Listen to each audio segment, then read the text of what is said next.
A few years ago, I was struggling with high levels of anxiety. I was already feeling a bit disconnected from reality, but things took a darker turn when I began hearing strange noises outside my window every single night. I'd become so disturbed that I would wake my parents, asking them to check outside, but each time, they found nothing. It made me question my sanity and whether I was merely seeking attention. One day, my grandfather made a puzzling discovery. He found one of our lawn chairs positioned beneath our bathroom window, which is quite high up. Even the fogged bottom pane of the window didn't make it very useful, but it was there all the same. The next night, I heard those unsettling noises again. The night after, my family and I decided to investigate, and we found something that sent shivers down my spine.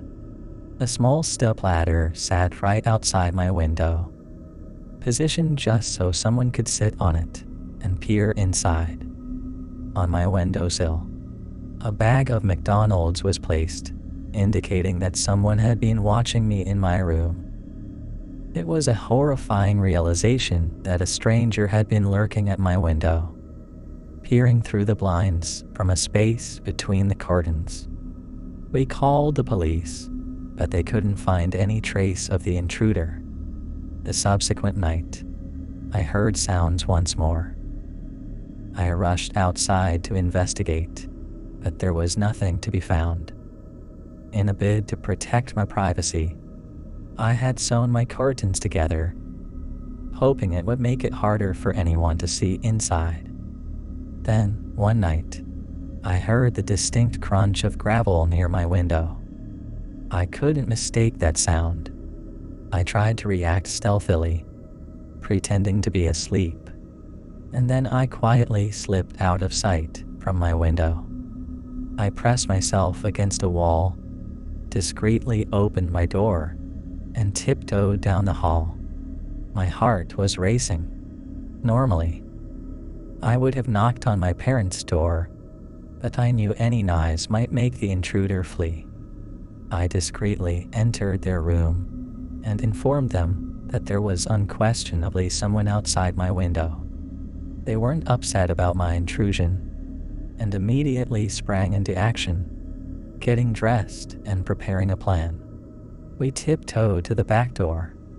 I darted to the bathroom and peered out just as my parents flung open the back door and dashed outside. They saw him a man on our driveway and screamed all sorts of terrible things at the top of their lungs. The man fled, darting across the street and hiding behind a neighboring house. He kept peering at us while we waited outside, but we wanted to keep him there until the police arrived to apprehend him. The police were called, they came, they searched, but they couldn't locate him. It seemed he must have jumped over a fence or found a way to escape. To this day, I continue to hear sounds outside my window, even in the dead of winter, but the intruder is never there. Perhaps it's a traumatic experience that leads me to imagine things, or perhaps there's a real and lingering sense of fear that I can't escape.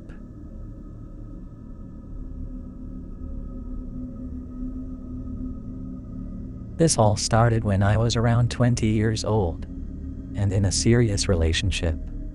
My girlfriend and I were deeply in love and had been together for nearly a year.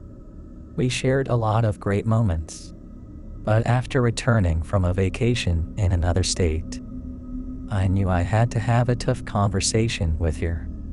I explained that I needed some time alone to focus on my future and personal growth.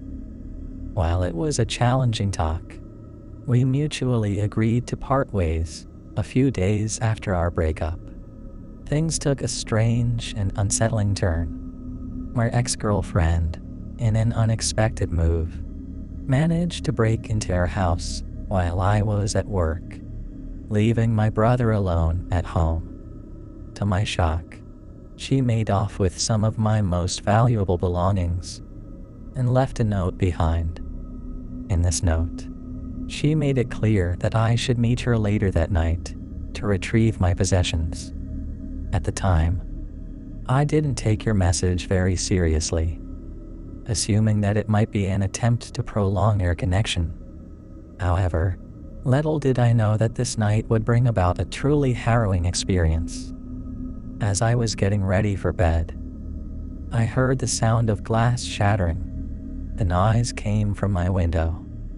In a state of panic, I rushed to the window and was confronted with a sight that sent shivers down my spine. My ex-girlfriend was standing outside, having thrown a stone through my window. She was yelling horrifying and even life-threatening words at me, her anger and frustration boiling over. To make matters worse, she had a baseball in her hand. I tried my best to reason with her, urging her to calm down, but she continued to make threats and engage in erratic behavior. Recognizing that the situation had escalated to a point where I couldn't handle it on my own, we immediately called the police.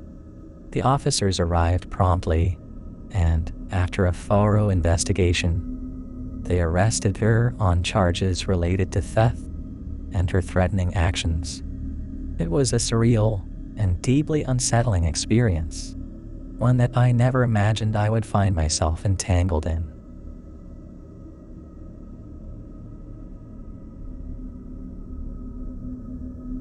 When I was in high school, I had a stalker. It was a girl who had a fixation on me, and she constantly claimed that we were in a relationship, even though I was already dating someone else. She had a particular obsession with people of Asian descent, and since I'm Asian, she focused her attention on me. We had a conversation once, and it was pretty ordinary. We were trying to get to know each other, but every answer she gave somehow circled back to Asians. It was odd and made me uncomfortable. There were many times when I'd catch her staring at me in a strange and unsettling way. However, most of the time, I tried my best to ignore her actions, hoping she would stop. The creepiest encounter with her happened when she gave me an envelope and instructed me not to open it until I got home. My curiosity got the best of me, so I opened it right away. Inside the envelope, I found a collection of disturbing materials, all related to me. There were unsettling love letters, a page filled with graph paper where my name was written in every single square on both sides, and even drawings of me. One of the drawings depicted a scenario where she and I were holding hands, and the text on the drawing read, "If I can't have you, then I'll end both of us." This deeply frightened me and crossed many boundaries. My girlfriend and I were both terrified after this incident, so we decided to report it to the school administrators. As a result of our complaint, the stalker was expelled from the school. It was a relief, but the memory of those unsettling moments still lingers in my mind.